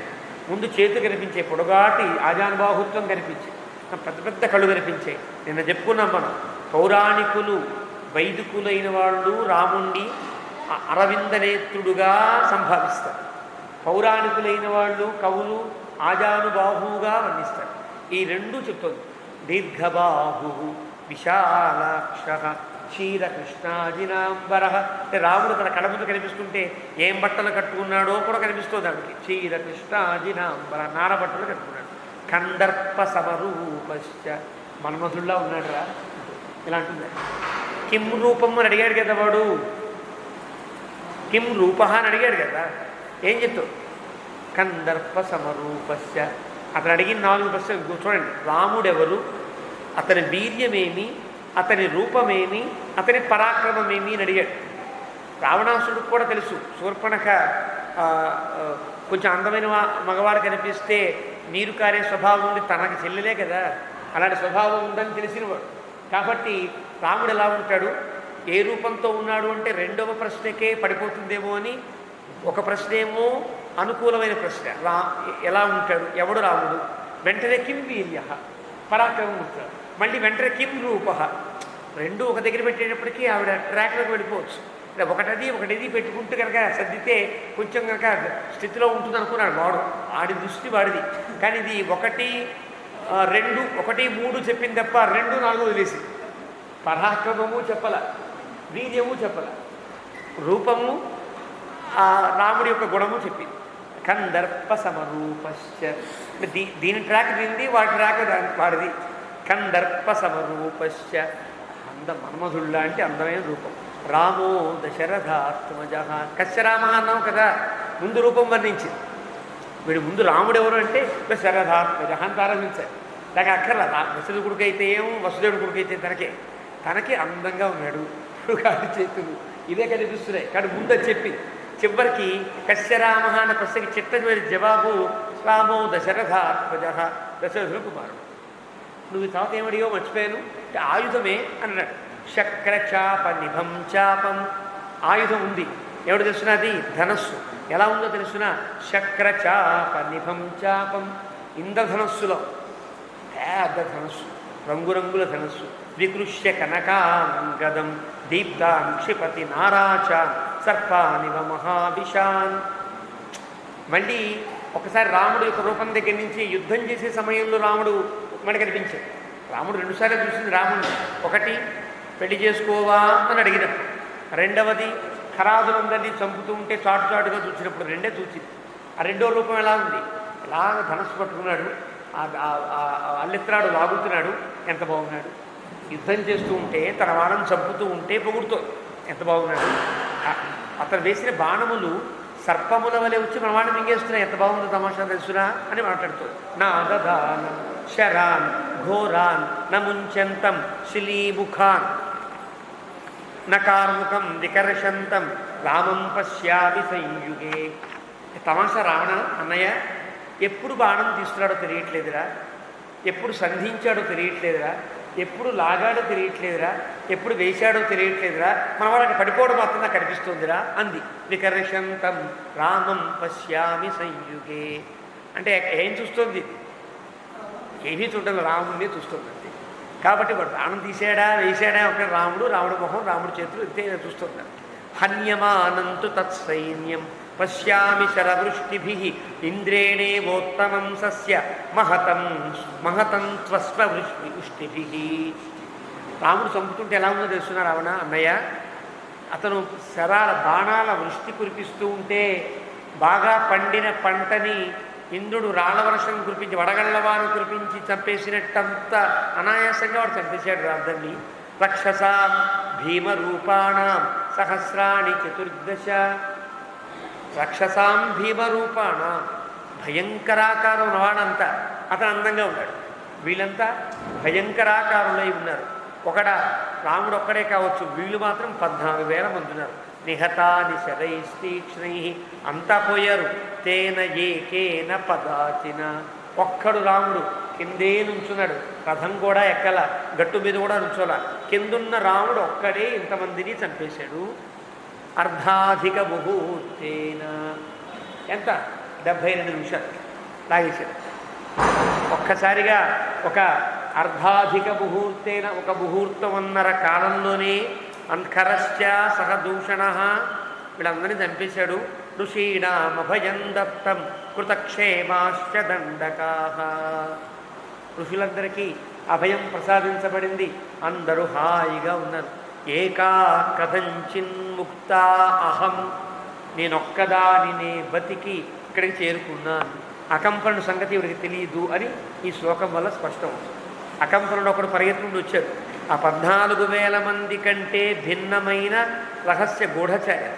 పాపం రావణాసుడు మంచి రాజే, గూఢచారిని పెట్టాడు. వాడు చూశాడు ఇదంతా. వాడు చూచి ఆడవేషం వేసుకొచ్చి పరిగెత్తుకుంటూ వచ్చి రావణాసుడు చెప్పేశాడు. ఈవిడ అనుకుంటోంది నేను ఒక్కదాన్ని బతుకున్నా. పరిభూయ మహాత్మన నన్ను ముక్కు చెవులు కూశాడురా మహాత్ముడు అంటారా? నన్ను ముక్కు చెవులు కూశాడురా దురాత్ముడు అనాలా, మహాత్మన అనాలా? పరిభూయ మహాత్మన ఆ మహాత్ముడి చేత ముక్కు చెవులు కోయించుకుని స్త్రీవధం శంకమానేన బహుశా స్త్రీని చంపకూడదని విడిచిపెట్టి ఉంటాడు. మరి తాతకిని చంపాడు కదా, స్త్రీయే కదా. అప్పుడు వాడు గురువుగారు పక్కన ఉన్నారు, ఇప్పుడు గురువుగారు లేరు కదా. కాబట్టి స్త్రీవధం శంకమానేన స్త్రీని చంపకూడదు అనుకుని బహుశా రామేణ విదితాత్మన ధర్మం తెలిసినవాడు కావడం చేత నన్ను ఒక్కదాన్ని విడిచిపెట్టాడు. భ్రాతాచ ఇంక మళ్ళీ లక్ష్మణస్వామిని పెట్టుకునేటప్పటికీ ఇందాక రావణాసురుడు 2 అడిగాడు, వీర్య పరాక్రమ అని అడిగాడే, ఆ 2 లక్ష్మణస్వామికి అన్వయిస్తుంది. ఇది తమాషా. అంటే ఆ వాల్మీకి రచనలో మనం గుర్తించగలిగితే ఉండే తమాషాలు ఇవన్నీ కూడా. లక్ష్మణస్వామితో భ్రాతాచ అస్య మహాతేజా మన తమ్ముడున్నాడు శవ మహాతేజా గుణత తుల్య విక్రమ. రాముడిని ఎంత పొగిడానో అవన్నీ సేమ్ టు సేమ్ లక్ష్మణస్వామికి వర్తిస్తాయి. అవి నువ్వు లెక్క పెట్టుకో. అనురక్తశ్చ రాముడికి ఎప్పుడు అనురక్తుడై ఉంటాడు. భక్తశ్చ భక్తుడై ఉంటాడు. లక్ష్మణో నామ వీర్యవాన్ వడియవైనా కథం వీర్య కానీ ఈయనరా వీర్యవంతుడు అది. ఇవన్నీ గుర్తించే వ్యాఖ్యాత శ్లోకంలో అనుజో యత్ర సౌమిత్రి అని పెట్టే వాక్యం. పెద్దలు ఒక శ్లోకం రాసిన, ఒక సందర్భం చెప్పిన, ఒక మాట చెప్పినా వెనుక ఎంత రహస్యాలు ఉంటాయో గుర్తించలేకపోతే కవిత్వాన్ని ఆస్వాదించినట్టు కాదు, కావ్యాన్ని అర్థం చేసుకున్నట్టు కాదు. అందుకనే వాల్మీకి రామాయణాన్ని అర్థం చేసుకోవాలి అంటే భక్తి ఉండాలి, యుక్తి ఉండాలి, బుద్ధి ఉండాలి అని మన పెద్దలు భక్త్యా యుక్త్యా చ బుద్ధ్యా చ జ్ఞేయో రామాయణార్ణవ. తక్కిన వాడికి ఏదో భక్తి చాలు, కొడుడికి యుక్తి చాలు. కానీ రామాయణం రావాలి, రామాయణం తెలియాలి అంటే భక్తి, యుక్తి, బుద్ధి 3 దగ్గర ఉంటేనే రామాయణం. వాల్మీకి రామాయణం తక్కినవన్నీ తర్వాత కల్పితములైన రామాయణాలు, వ్యాసప్రోక్తములని చెప్పబడే రామాయణాలు, వాల్మీకి చెప్పాడని కూడా రామాయణాలు, ఇవేమీ ప్రమాణములు కావని శిష్టులైన వారంతా నిరూపించారు. అలా అవన్నీ తీసుకోవచ్చు, సరదాగా అవన్నీ చదువుకోవచ్చు, అవన్నీ వాల్మీకి విరుద్ధము కాని రీతిలో ఎంతవరకు ఉంటాయో అంతవరకు స్వీకరించవచ్చు. వాల్మీకి ఎక్కడైనా భావమునకు విరుద్ధమైతే ఆ విరుద్ధమైన అంశానికి నమస్కారం చేసి విడిచిపెట్టేయచ్చు. ఇది మన పెద్దలు చెప్పినటువంటి పద్ధతి. లక్ష్మణో నామ వీర్యవాన్, అతడు రా వీర్యవంతుడు, గొప్పవాడు. అమర్షి, సహించడు రోయ్. రాముని మీద ఈగవారిన ఆ ఈగని పట్టుకుని కత్తితో కసకస కోస్తే తప్ప ఊరుకోవడంత అమర్షి, అసహనంగా ఉంటాడు. దుర్జయ, అలానే అతన్ని జయించడం కూడా కష్టం రా. జేత, యుద్ధంలో దిగాడంటే గెలిచేస్తాడురా. నిజానికి రాముడు యుద్ధం చేసితే చూసింది తప్ప శూర్పణఖ లక్ష్మణస్వామి యుద్ధం చేయడం కూడా చూడదు. లక్ష్మణస్వామి కోపం రావడం కూడా చూడలేదు. కానీ లక్ష్మణస్వామి గురించి పూసగుచ్చినట్టుగా స్కామ్ తీసినట్టుగా చెప్తుంది. రామ దుర్జయో, జేత, గొప్ప విజేత. విక్రాంత, నువ్వు అడిగా విన్నాను. విక్రమ పరాక్రమ నవే, ఇతను విక్రాంత. బుద్ధిమాన్, బలి, ఇవన్నీ రాముడికి వేల. గుణతస్తుల్య విక్రమ అని రాముడికి ఏమేం చెప్పానో అవి లక్ష్మణస్వామి అప్లై చేసుకో అని విడిచిపెట్టి లక్ష్మణస్వామికి ప్రత్యేకంగా గుణాలు చెప్పడం ప్రారంభించింది. అంటే రాముడు నాకంటే లక్ష్మణస్వామి బాగుంటాడు, అతను అడుగు అని చెప్పిన తర్వాత రాముడి మాట మీద ఉండే గౌరవంతో రాముడి కంటే లక్ష్మణుడే గొప్పవాడనేటువంటి స్థిరమైన భావం శూర్పణఖలో నిండిపోయిందన్నమాట కదా. రాముడి మాట ఎలా, ఒక్కొక్కళ్ళ మాట మన మీద ఎలా పనిచేస్తుంది అంటే ఒక మంత్రముగ్ధంగా పనిచేస్తుంది. ఎంతమంది చెప్పినా వినరు. ఒకడు ఆ మాట విను వదిలేయి అంటే అలాగేనండి వదిలేస్తాడు. ఒక్కొక్కళ్ళ మాట మంత్రముగ్ధత్వాన్ని కలిగి రాముడి మీద మనసుపడి, కానీ రాముడు నాకంటే వాడు బాగుంటాడు అని చెప్తే రాముడి యొక్క మాట మీద ఉండేటువంటి ఆ ముగ్ధతతో రాముడి కంటే లక్ష్మణస్వామి గొప్పవాడు శూర్పణఖ యొక్క దృష్టిలో. ఎలాగా? బలి, చాలా బలవంతుడు. రామస్య దక్షిణో బాహు, రాముడి గొప్పతనం ఏముంది? రాముడికి కుడి చెయ్యి లాంటి వాడు ఈయనే. అసలు రాముడికి కుడి చెయ్యి ఈయనే. అంటే నాకు కుడి చెయ్యి లాంటి వాడండి అంటే అర్థం ఏంటి? నేను ఏ పని చేయక్కల, అన్నీ వాడే చేస్తాడు. ధర్మాలైనా, దానాలైనా, రక్షణ అయినా అంతా వాడే చూసుకుంటాడు. అంటే రాముణ్ణి కూడా రక్షించేవాడు ఎవరు అంటే లక్ష్మణస్వామి. రామస్య దక్షిణో బాహు. మరి ఎవరతను? నిత్యం ప్రాణో బహిశ్చర. రాముడి ప్రాణాలు రాముల్లో లేవు. రాముడి ప్రాణాలు 5 ప్రాణాలకి ఒక రూపం కడితే అది బయట తిరుగుతూ ఉంటే వాడుదా లక్ష్మణుడు అని. రాముడి ప్రాణాలన్నీ లక్ష్మణస్వామి అని చెప్పి ఇది రాముడిలో రాముడికి మాత్రమే తెలిసినటువంటి గొప్ప ఒక తత్వం. సీతమ్మ కూడా సరిగా తెలుసో లేదో మనకి పైన చూద్దురుగా. సీతమ్మ కూడా లక్ష్మణస్వామి మీద రాముడికి ఉండేటువంటి ఒక అభినివేశం ఒక శూర్పణఖ గుర్తించగలిగింది అని పొంగిపోతారు మన పెద్దలు. ఎంత గుర్తించిందో అంటే ఇలాగ రాముడికి బయట తిరిగే ప్రాణములే లక్ష్మణస్వామి. ఈ మాట రాముడు ఒక్కసారి ఎక్కడో చివరిలో అంటాడన్నమాట. ఎలా తెలిసింది వీడికి అంటే రామానుగ్రహం అట్లా. అలా ఆయన ఆశ్రయించు అని ఎప్పుడైతే అన్నాడో, రాముడు కనుక లక్ష్మణస్వామిని ఆశ్రయించు అని చెప్పినటువంటి వ్యక్తులలో శూర్పణఖ ఒక రకంగా కామావేశం, రెండవవాడు సుగ్రీవుడు, అది ధర్మావేశంతో. ఆ రెండు అక్కడ కిష్కింధాకాండలో చెప్పుకుందాం మనం. సుగ్రీవుడిని ఎలా పంపించాడో, సుగ్రీవుడు ఏ విధంగా ఉన్నతిని పొందాడో చూద్దాం. అలా అని రామస్య ఇంకా లక్ష్మణస్వామి కూడా అయిపోయాడు. ఇంకెవరిని వర్ణించాలి? సీతమ్మను వర్ణించాలి. సీతమ్మను అక్కడే ఉంది. నేనేమో మంచి బుక్కు కలిగిందాన్ని, సీతేమో కునాస, ఎవడ పిచ్చి బుక్కు అని ఎక్కిరించింది ఈవిడ. ఎక్కడ? రాముడి దగ్గర. నేను ఎంత బాగున్నాను చూడు. సీత ఎలా ఉంది చూడు, శ్యామ, చిక్కిపోయింది. నేను మంచి బలిష్టంగా బ్రహ్మాండంగా ఉన్నాను, ఆవిడ చిక్కిపోయింది. నా ముక్కు ఎంత బాగుంది చూడు, ఇంత లావు ఉంది, దాని ముక్కు ఇంతే ఉంది అంటూ ఎక్కిరించిందే. ఇక్కడ నిజమైన వర్ణన చేస్తుంది. రామస్యతు విశాలాక్షి, రాముని భార్య చూసావా, విశాలాక్షి. అక్కడ రాముడు దీర్ఘబాహు విశాలాక్ష అన్నాడు. ఇక్కడ నాకు ఆ విశాలాక్షుడు తగును, నీకు విశాలాక్షి తగును అని రావణాసురుడిలో సీత పట్ల మోహాన్ని కామాన్ని పెంచడం కోసం చెప్పే మాటలు అని అంటారు వ్యాఖ్యాతం. విశాలాక్షి, పెద్ద పెద్ద కళ్ళురా. పూర్ణేందు సదృశానన, నిండు చంద్రుడు లాంటి ఒక అందమైన ముఖం రావిది. ధర్మపత్ని, రాముని యొక్క ధర్మపత్ని ఆవిడ. ప్రియా భర్తు, ఆ రాముడికి ఎంత ఇష్టమో సీత అంటే. నిత్యం ప్రియహితే రత, ఆవిడికి రాముడంటే ఎంత ఇష్టమో. వాళ్ళిద్దరిని ఎలా గుర్తించిందో ఆ సమయంలో, దానికి ఏ రకంగా వాళ్ళిద్దరి యొక్క మనస్సుల్ని గుర్తించిందో కానీ ఒకళ్ళంటే ఒకరికి ప్రాణం రా. సా సుకేశి, అక్కడేమో ధూమ్రకేశి అని తిట్టింది సీతని, ఇక్కడ సుకేశి, ఎంత అందమైన జుట్టురా. సునాసా, ఎంత అందమైన ముక్కు ఆవిడది. ఊరు, ఎంత అందంగా ఉంటాయి ఈ భాగాలన్నీ కూడా. సురూపాచ, చాలా అందమైంది. యశస్విని, చాలా కీర్తివంతురాల్లా. నేనీలా కీర్తిస్తున్నానంటే ఆవిడ వాళ్ళంతా జనకాపురిలో ఉండేవాళ్ళు, అయోధ్యలో ఉండేవాళ్ళు, అబ్బా అబ్బా సీతమ్మ మా సీతమ్మ అని ఎంత కీర్తించి ఉంటారు. అలా యశస్విని దేవత ఇవ వనస్య అస్య రాజతే, ఒక దేవతలా ఉందిరా వనంలో. ఎలా ఉందో తెలుసునా, ఒక్క మాట చెప్తారు. అపరా శ్రీ ఇవ, లక్ష్మీదేవి రావిడ. శూర్పణఖ కూడా తెలుసు సీతమ్మ లక్ష్మీ, మన మూర్ఖులకు తెలియదు. సీతామహాలక్ష్మి అంటే కోపడతారు. శూర్పణఖ కూడా గుర్తించి శ్రీరివ అపరా, సీత ఎవరో కాదురా లక్ష్మీదేవిరా బాబు. తప్త కాంచన వర్ణాభ, ఎంత అందమైన శరీరం, బాగా మేలిమి బంగారం, పుటం పెట్టిన బంగారం లాంటి శరీరం ఆవిడది.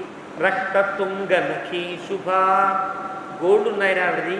ఎంత బాగున్నాయో తెలుసిన, చిలక ముక్కుల్లో ఉంది. చిలక ముక్కు ఎలాగైతే ఎర్రగా చివరిలో ఉంటుందో, ఆవిడ చేతులు చూస్తే గోళ్ళు మంచి చక్కటి రక్తం కలిగి ఎర్రగా బాగున్నాయి. లిప్స్టిక్లో ఏవో ఉంటాయి కదా, అది ఏదో గోడ రంగులు, అదేం చేసుకోకపోయినా అంత ఎర్రగా ఉన్నాయి. ఎంత దగ్గరగా గుర్తించింది. మింగేయడానికి దగ్గరగా వెళ్ళబోతూ ఉంటే అక్కడ కొంచెం అడ్డు పెట్టింది కదా, ఆ అడ్డు పెట్టినప్పుడు కూడా ఆ గోళ్ళు చూస్తే ఆ గోళ్ళు కూడా గుర్తున్నాయి. ఇంకా ఎంత అందంగా ఉన్నాయి. రక్త తుంగ నఖి శుభ, ఎర్రటి గోళ్లతో చక్కటి వేళ్ళు కలిగినటువంటి ఆవిడరా. సీతానామ, ఆవిడ పేరు సీతరా. వరారోహ, ఎంత గొప్ప అందగత్తెరా ఆవిడ. వైదేహి, ఆవిడ వైదేహి, శరీరం ఉందా లేదా అన్నట్టుగా. విదేహరాజు కుమార్తె అని ఒక అర్థం. ఆ శరీరం చూస్తే నీకు శరీరం కనిపించదు. ఎలా కనిపిస్తుంది? ఒక పెద్ద తేజస్సు కనిపిస్తుంది.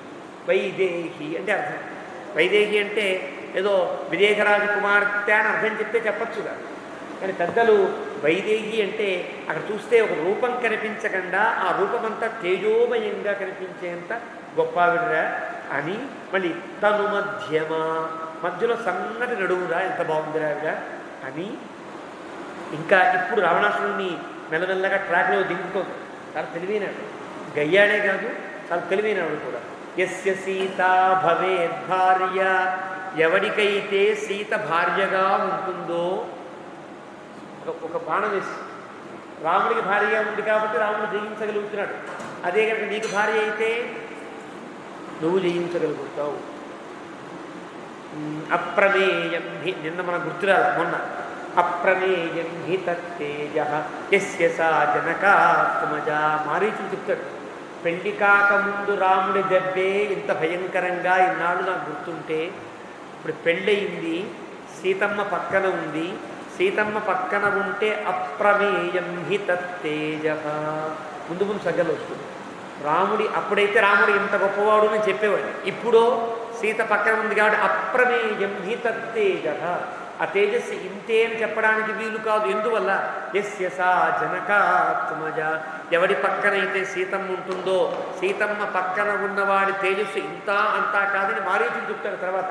ఇక్కడ అదే భావంతో సీతమ్మ కనుక ఎవరికి భార్య అవుతుందో, ఎంచ హృష్టా పరిష్వజేత్, అందంగా ఆనందంగా ఆ సీత ఎవడిని కౌగిలించుకుంటుందో, యుద్ధమంతా అయిన తర్వాత సీతమ్మ తల్లి రాముణ్ణి కౌగిలించుకున్న సన్నివేశం చూసి ఉప్పొంగిపోయింది. ఇవిడు కూడా దానికి కుళ్ళిపోవాలి, అసూయ రావాలి, ఈర్ష్య రావాలి, ఏవో రావాలి.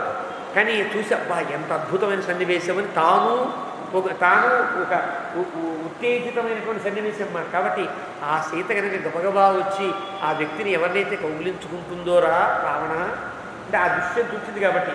అతి జీవేత్స సర్వేషు లోకేష్వపి పురందరాత్, వాడు లోకంలో అందరికంటే గొప్పగా అతిశయించి జీవిస్తాడురా. ఇంద్రుడి కంటే గొప్ప ఐశ్వర్యవంతుడు అవుతాడు. ఇప్పటిదాకా నువ్వు ఇంద్రుడి కంటే గొప్ప ఐశ్వర్యవంతుడు అవుతున్నావేమో, ఇదంతా అబద్ధపు ఐశ్వర్యం. సీత భార్యగా ఉంటేనే అంత గొప్పతనం కలుగుతుంది అని చెప్పి. స సా సుశీల మళ్ళీ చెప్తావు జాగ్రత్త. ఆవిడ సౌశీల్యము కలిగిన ఆవిడ. సుశీల అంటే జాగ్రత్త చెప్పినట్టు లెక్క.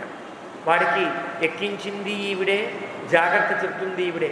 నిప్పు దగ్గరికి వెళుతున్నావు, జాగ్రత్తగా ఉండాలి అని సూచన చేస్తుంది. సా సుశీల వపుశ్లాఘ్య, చాలా అందమైన పొగడదగినటువంటి చాలా గొప్ప అందమైన రూపం ఆవిడది. అప్రతిమా భువి, అలాంటి రూపము ఇంకెవ్వరికీ లేదు. తవాను రూప, నీకురా ఆవిడ సీత నీకు భార్యగా తగును. త్వంచ తస్యాహ తథా పతి, నీవే ఆమెకు భర్తగా తగును. ఇక్కడ వేసింది గొళ్ళెం రావణాసుడికి.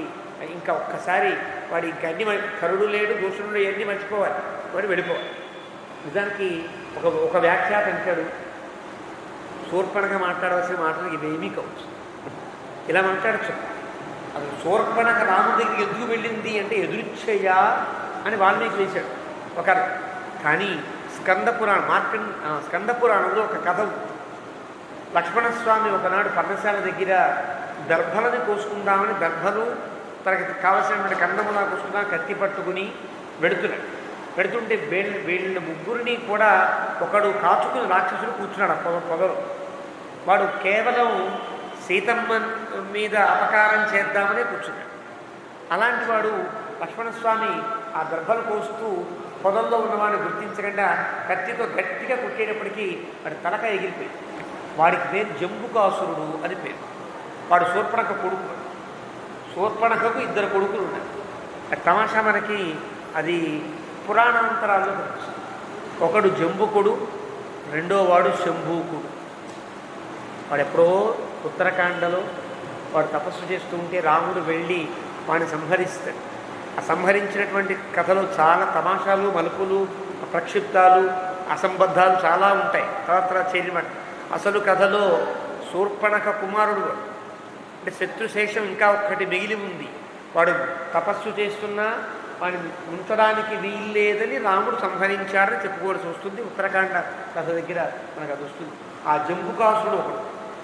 వాడిని చంపితే ఎవడు ఈ చంపింది అని వాళ్ళ సంగతి తేల్చడానికి శూర్పణఖ వచ్చింది. చూచి రాముడు చూసి మోహపడి, ఇది కదా.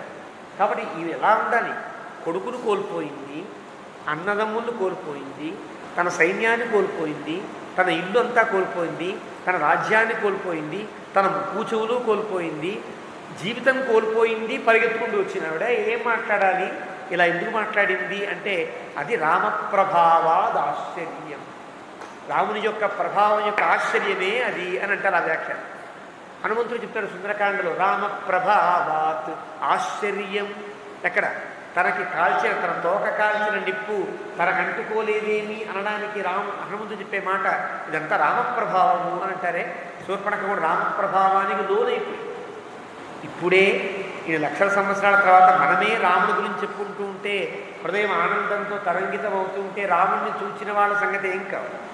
మంచి వాళ్ళైతే, కొద్దిగా ఆభిముఖ్యం కనుక కలిగి ఉంటే అలాంటి స్థితి. కాబట్టి నీవు తగును ఆవిడకి. తాంతు విస్తీర్ణ జఘనా, ఎంత బాగుందిరా. ఆవిడ వెనుక భాగం కూడా పీనశ్రోణి పయోధర, ఆవిడ యొక్క గుండెలు కానీ ఆవిడ యొక్క రూపం కానీ ఎంత అందమైన రూపం ఆవిడది. భార్యార్థేచ తవ ఆనేతు, నేను ఎందుకు వెళ్ళాను తెలుసునా? రాముణ్ణి పోహిద్దాం వెళ్ళామనుకుంటామేమో పిచ్చివాడ, అంటే వీడి వ్యవస్థలో ఉంటుంది కదా, నువ్వు రాముడి జోలికి ఎందుకు వెళ్ళావు అనవసరంగా తిడతాడేమో. దీనికి మాత్రం కామము మోహమే.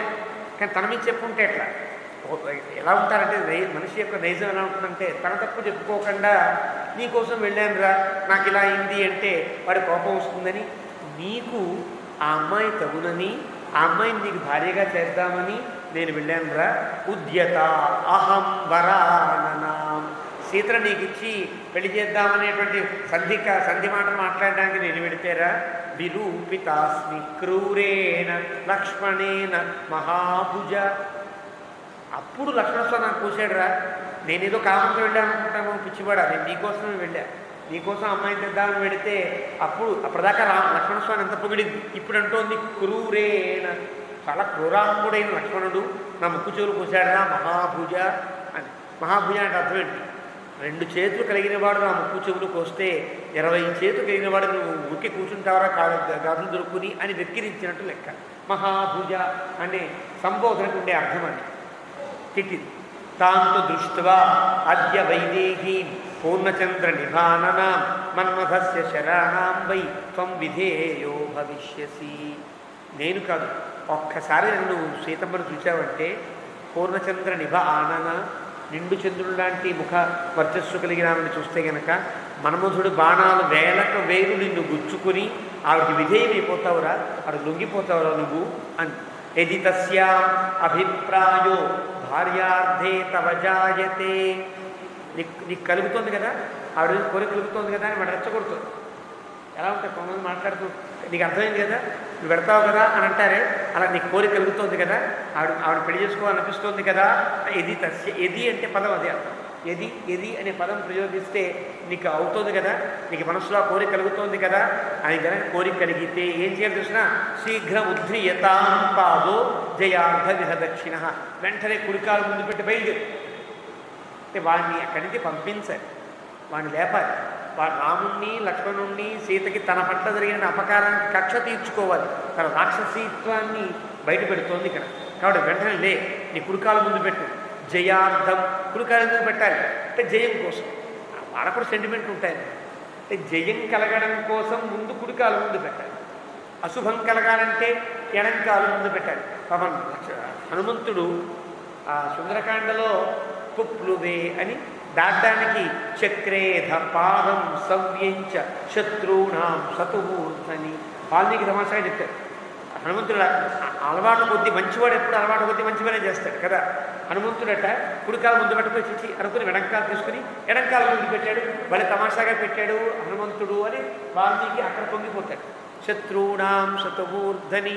ఎందువల్ల వాళ్ళకి అశుభం కలగడమే తన లక్ష్యం కాబట్టి ఎడంకాలు ముందు పెట్టి హనుమంతుడు లంకలోకి దూకాడు అని చెప్పాడు అక్కడ.